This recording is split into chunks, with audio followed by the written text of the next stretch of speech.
Hello and welcome to F1 Daily, your daily dose of Formula One right here on the F1 Word. Good evening to everybody watching and of course everyone in chat. I'll be coming to you a little bit later. As always, pretty much, I hope we're all well. A couple of things I need to do. Well, one big thing I need to do before I go any further into this. I need to apologise to Sebastian Vettel number 5 and to... I've lost my other one. And to Henry Thomas and Craig Dunbar for not shouting you out during yesterday's stream for your donations. So thank you very much for those donations. They mean a hell of a lot and they go a long way to helping to improve the content on the channel.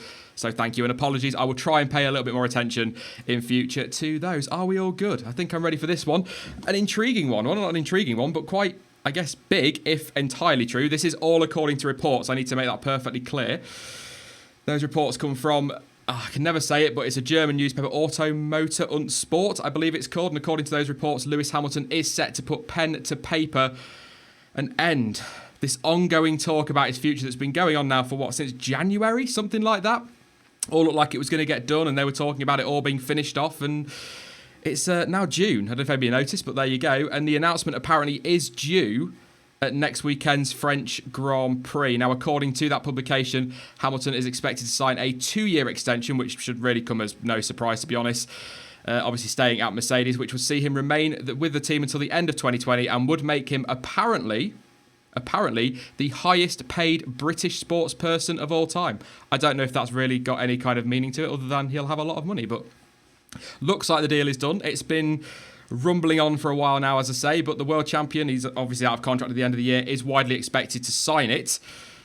Has been widely expected to sign it for a long time, which is why I'm kind of taking this with a little bit of a pinch of salt, because we've been hearing he's expected to sign for a while, but we've never really had a definitive date, and that is what makes this different, I feel. And obviously the French Grand Prix, by the end of that, is a definitive dates technically, but there is a quote from Niki Lauda as well, and he said, "It's all about common ground. The lawyers are sending the documents back and forth. It takes a lot of time, but we are in no hurry. If you know what you want to marry," weird, "the wedding date does not matter." Okay, so with the announcement expected to come in France and Niki Lauda sort of talking about it there, that quote, I don't know what to read into it other than that's pretty much what has been said since January. Again, you know, it's been going on for a while now, but it does look like he's going to stay. And I think that's a good thing. I do think that's a good thing, because this driver market has been bigged up as the one that's going to get everybody talking, and it's going to be this big dramatic thing, lots of changes. But him staying at Mercedes, Vettel staying at Ferrari, and potentially Ricciardo staying at Red Bull, we've got 3 top drivers in 3 top teams, and that's kind of what you want. You know, we do enjoy these inter-team battles, but I'd much rather see that. And when you throw Verstappen into the mix as well, and Bottas, who's had a very good start to the year, and Raikkonen, who has also had a very good start to the year, although he's tailed off a little bit of late, I think that's very exciting. We've got 6 very strong drivers in 3 very strong cars, and I like that. And okay, we would still have 6 very strong drivers in 3 very strong cars if Ricciardo moved to Mercedes, for example, or Hamilton decided to go. But I think it's good for the championship and good for us, especially the way things are gearing up this year, and with probably the field going to close up even more next year and again in 2020, it's looking very good. But the 2-year deal is something, as I say, I was expecting. I think you were probably all expecting as well, if we're being honest.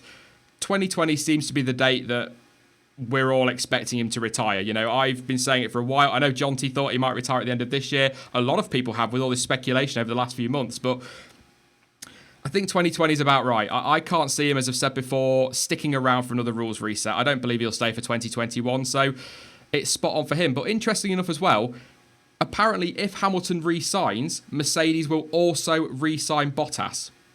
Now, I don't know why. I mean, that is in the publication that's been said today.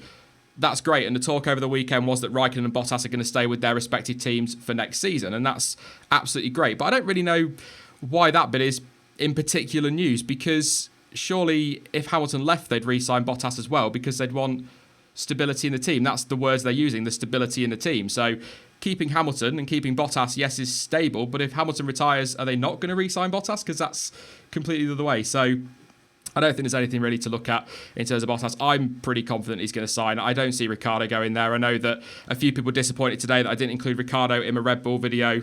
I didn't do that because I've already done one on him, 2 weeks ago or something like that, and he's discussed just about every bloody day at the moment. So, but I don't think Ricciardo will go to Mercedes. I don't think he'll go to Ferrari.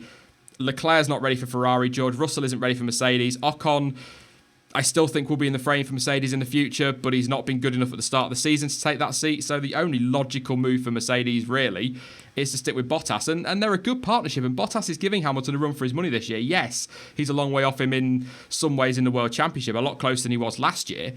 But it's a dynamic lineup. It's two very different personalities, two very different driving styles that have come together to work very well at a very strong team. And I like that. And, I'll probably get accused of being a Hamilton fanboy, but I'm absolutely, I won't say delighted, but I'm very happy that he's staying at Mercedes and glad that we've got him for another couple of years, because whatever you think of him away from the track, he is a fantastic racing driver on it, and the sport would be a hell of a lot worse off without him, and it'd be the same for a number of drivers in top cars. I feel the same about Vettel. That will definitely get me slammed in comments and in the chat, but I think if we lost him, it'd be a sad day for the sport as well, because he's a big name driver and a very good driver. He doesn't get a lot of credit, but he is a 4-time world champion. So what do we think in chat? Is this a good thing for Formula One? Are you a bit disappointed? Did you quite fancy a big breaking news story of Hamilton deciding to disappear? I'm like I say, I'm happy. We're going to get nice and competitive racing now. He's going to be strong throughout this season. So will Vettel, so will Ricciardo and their teammates as well. It's going to be great. And it's that close anyway. If you then, as I said earlier, throw into the mix a tightening field for the next couple of years, it's going to be incredible for us as fans. Yeah, we're going to get Canadas, of course we are. We're going to get Monacos, but we're also going to get a hell of a lot of Bakus and Bahrains, so that's absolutely fine. Eggy says, yeah, it's good. Yeah, I wanted him to join Williams. I just think Hamilton is boring personally, or personality. I think that if Hamilton retires this year, Ricciardo will go to Mercedes simply because he said that he's waiting to see what Hamilton will do. Yeah, and that was Nicky Lauda stirring the pot. I don't know if he's actually said that, but yeah, that was said, but that came from Nicky Lauda and Helmut Marko. I think they were just winding each other up. I want to see him be a bit more excited on the podium.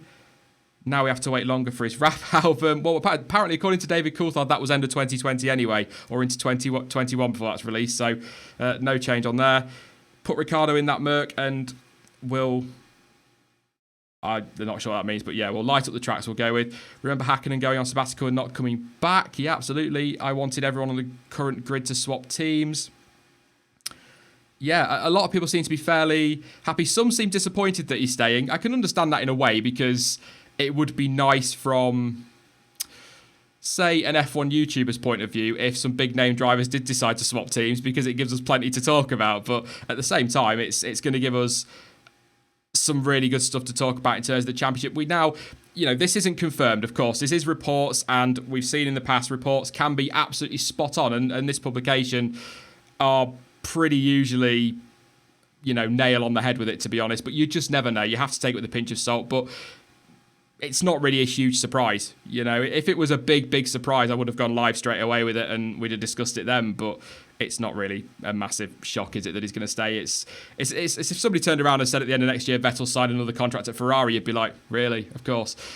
It's not a huge shock. So, Ricciardo to go to Haas, that's confirmed, apparently, according to Joseph. Yeah, I'd go check, but I've just got a sneaking suspicion you're making that up. Just a sneaking one. Club thinking Kimi has to go. I think he's been good this year. He's tailed off a little bit, but he has been good. Ham should go to Williams. That would be a good move. Nicky Lauda to drive for Mercedes next year. I would wish for Sergio Perez to go to Mercedes or Ferrari. I think he's, he deserves a chance with a very top-end team, doesn't he? He's a very good midfield driver, and he's proven himself time and time again. He'd make a good teammate for Hamilton if they don't sign Bottas. He'd make a good teammate for Vettel if they don't sign up Raikkonen. But I think this next... I said it to a couple in the comments today on that Red Bull video. I think this next 2 weeks is going to be huge for 2019 in terms of the driver market. Hamilton, according to reports, is going to sign and he's going to stay on, so that's all done and sorted. That ties off Mercedes, especially if they do keep Bottas.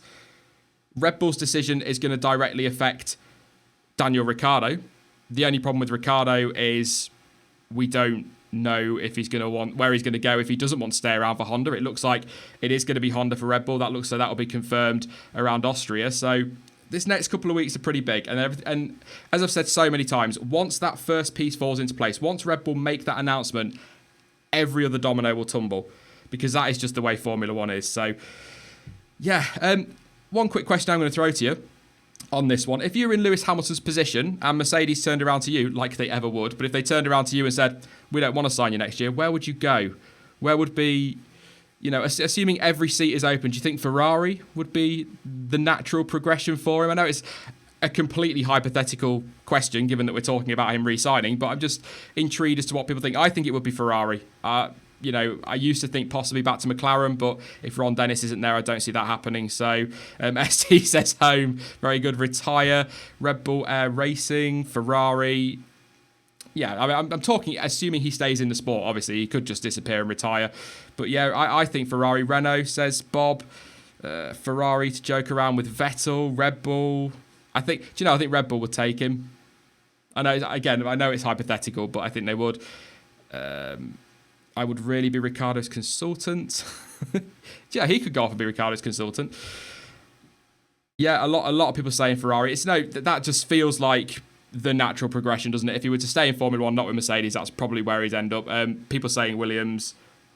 No, I'd be stunned, absolutely stunned. Darth says she'd go on holiday. Absolutely, I would as well. So that isn't confirmed. Obviously, if it is confirmed, I will go live and announce that nearer the time, but it's not really. It'll be France, and I think we're going to hear a lot about it. And like I say, it's going to be big for the driver market. The checkered flag in Canada. Yes, absolutely. The checkered flag in Canada, and Charlie Whiting has said that lessons will be learned following the early showing of the checkered flag during the Canadian Grand Prix. And one option on the table, brace yourself for excitement, people, is the possibility of introducing automated checkered flags. Oh yes, I can't wait. He has said, I think we'd need to probably think about having a better end of race signal. The checkered flag is traditional, but it's something that, as we've seen, is prone to mistakes. Excuse the sarcasm in my voice, I'm trying not to. You could, and it would be quite straightforward for us, make the big black panel show a checkered flag at the appropriate time. But if you are going to do it automatically, then you've got to think about exactly when you are going to do it, when you are going to activate it. We need to try and get to the situation where drivers only look at the checkered flag on the light panel. If they don't see that, then the race hasn't ended. Are you excited and hyped for that? I cannot wait. Look, the fact it's Thursday and the race finished on Sunday and we are still discussing, or not still discussing, well, we are, but the fact that the checkered flag incident, in quotes, is still in the news means either we have the biggest scandal in Formula One since Crashgate, or it kind of paints a picture of what kind of race we had on Sunday. Absolutely. And I will, he has also come out. He was asked about, are we going to keep having celebrities up there waving the flag if these mistakes are going to keep happening? He said, and I'll quote him again, this celebrity was not to blame. I don't think that is anything that we need to consider. Certainly not at the moment anyway. Yeah. I mean, what do you want? What do we cover? What do we want to talk about? I mean, it's a light panel. We have the flags anyway around the circuit in terms of the yellow flags and all the other warning flags and whatnot. It's just, it doesn't even feel like news. And it has come out today in the news and people are talking about it. And it's like, yeah, okay, fine. And Racing's made the point there I was going to end on here. I've got my little notes here that I was going to finish on, but I'll make the point now. Charlie Whiting said it himself. Whether we need to go to that length to rectify a situation that happens every 10 years is arguable. No, you don't. It's a mistake. Somebody passed her the flag and said, wave it now. They waved it. The only person to blame is the person that gave her that flag. That is nothing to do with light boxes or timing. And the fact that they're even saying that if they do go and put these light boxes out there for the checkered flag, there's still going to have to be somebody making that decision. Well, first of all, that's not automated. And secondly, just use the flag then. It's so absolutely ridiculous that the news is piping up on this one nearly 5 days after the Grand Prix for something that wasn't even an incident in the first place. The only reason it got talked about was because the race was crap. Quite frankly, that's the only reason it was ever really mentioned. Otherwise, it would have got a passing shot on Sky Sports and we'd have gone, oh, what a dipstick, and that would have been it. But no. And yes, I said dipstick, and yes, I know it is 2018. Another story, though, I'm not going to say too much on this one because we did talk about him quite a bit on Tuesday, and that is Fernando Alonso's future. He has come out and said that it will be the shape of Formula One's future, not McLaren's, that help him to decide what he does with his future. He stated that the last championship car I had was 2007. All the rest has been always quite far off from the performance at the top of the winning team that season. So 11 years after that moment, I don't think there is a problem with not having a car to win titles. The biggest thing for me is the direction that Formula One goes. I don't think too much in how competitive you will be next year because it's impossible to predict. It's just about the sport. It's a Constructors' World Championship at the moment. It's not a Drivers' World Championship. It's not a matter of how competitive you are. It's how important the driver input becomes and which direction the sport wants to take. So, it's sort of nothing he hasn't said before in a roundabout way, but I find it intriguing that it's all coming out now. Now, whether that is because obviously he's in the limelight this weekend, so he's going to get asked the question even more because obviously he's at Le Mans. Maybe that's what it is, and if he wasn't there, then we wouldn't hear from him until France. But there's a lot more talk around him, and we were covering it on Tuesday, and we talked about it quite a bit, didn't we, about his future, and I got quite a lot of stick for that, but, it's quite clear that if he stays in Formula One, it will be with McLaren, but I don't think he will stay in Formula One. This weekend is crucial, whether that's agreed with by people or not. It's absolutely crucial. If he wins that, he's got another part to that Triple Crown, so that might help him make his mind up whichever way he decides to go. So, it's a difficult one with Fernando because we don't want to lose him. I think he's a very good driver and he's a top. My voice broke. 32 years old and my voice just broke. How terrible is that? But he's a very good driver and he will be missed on the grid. So I just think listening to him over the last few days, I kind of, in a way, I guess I'm echoing what Martin Brundle said on Sky at the weekend in some ways. He just doesn't look like he's in love with the sport anymore. And I think he's happiest when he's not there. When he's racing something else, I guess is the best way to put it. He's at his happiest. So that's kind of it, really, for Fernando Alonso. I don't want to say too much on him on that one, but I guess I'll come to you in chat. If you weren't with us on Tuesday, just let me know now where you think he'll be next year. I think Indy and WEC are both open. I think if he wins Le Mans, Indy is the most likely. I will say, though, to people that to those that can hold a debate, and we were having a conversation the other day about it, he has got a contract next year with Toyota for the super season, but a contract isn't worth the paper it's written on. It hasn't been in Formula One for a long time. Vettel had a contract with Red Bull in 2015. He moved to Ferrari, and that's just one off the top of my head. There are so many out there on the grid right now that found their way out of contracts. Jenson Button had a contract with Williams. He went to court and bought his way out of that. Fernando Alonso has got the money to buy his way out of any contract he wants. And if he wants to go to Indy, he'll go to Indy. If he wants to go to WEC, he'll go to WEC. If he wants to go lawnmower racing, he will go lawnmower racing. It's entirely up to him. He's got the money. He doesn't have to be tied to any contract if he doesn't want to be. That is a fact. It's maybe a little bit harsh, but it's entirely true. Deck chair, yeah. So he's saying deck chair. Some saying WEC, Indy. I think that's the split, isn't it? It's going to be one of those two either way. So that's it. And he's not going to get a seat at Mercedes. He's not going to get a seat at Ferrari. He's not going to get a seat at Red Bull. The best case scenario for him is Renault, and they might not even want him. So then it's McLaren, where he'll be pretty much where he is now anyway. So, and he's not happy. So what's the point? So I'm going to be intrigued by the next few weeks. Where is Palmer? Palmer has retired Karma. Renault. I think Renault, if he stays, is the most likely option. He has got contracts with McLaren, but like I say, they're not worth the paper they're written on either. He can get out of that quite easily. But Renault, yeah, absolutely. I think he'd be quite happy there. He's got history, hasn't he, as well? So it'll be good. And the talking at the weekend as well, he was very much, McLaren and Renault will do great things together. It just didn't sound like a guy that was going to stick around, so I'm pretty sure he's on his way out. Let's finish up, though, as we always do, with On This Day. And it's not a particularly thrilling one because not a lot on this day happened in Formula One. But on this day in 1992, Gerhard Berger won in Canada, but had to endure a tense few hours post-race as technical scrutineers alleged a bolt on the rear wing tail flap was just 1 millimetre too long. Ron Dennis had to use all of his infamous persuasive powers, that's the nicest way to put it, to ensure that the win stood and the Austrian wasn't disqualified. Also during that race, if you're interested, Nigel Mansell accused Ayrton Senna of forcing him off the track and into retirement. Nigel Mansell moan? Never. I'm not having any of it. So there you go. That was our On This Day in 1992. Now, I'll say what I said to you earlier in the week. If you're watching just for the news and the chat and things like that, it's been awesome having you with us. English failing. 4th stream in a row, people. I will get there. But I'm just going to talk very quickly. Just a quick reminder about F1 Daily's future. Make sure you voted. The link is in the description to the poll. That closes on 9 a.m. on Monday, and a decision will be taken from that. Based on how it's going, it's not very close. It's pretty much a landslide in favour of it staying. It may well get a break for next week while I pull all your ideas and make the tweaks that I need to make to it, but I am taking very much all your feedback, so make sure you vote on the poll. If you've got any other feedback as well, make sure you pop that in Discord in the content ideas tab. Yeah, that's probably the best place for it. Or you can @ me on Twitter as well. I'm always on there tweeting or something. You can do the same on Facebook and let me know any feedback you've got too.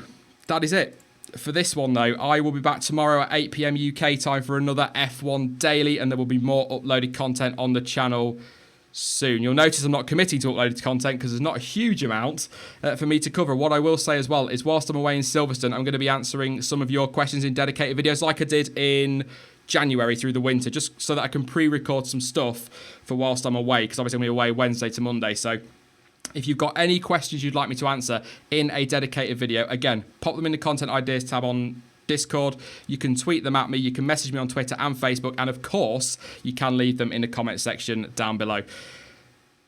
So make sure you follow me on social media, I guess is the message to that one. Links to all of that are in the description. But as ever, thank you for watching. I've been Sean, this has been the F1 Word, and until next time, goodbye.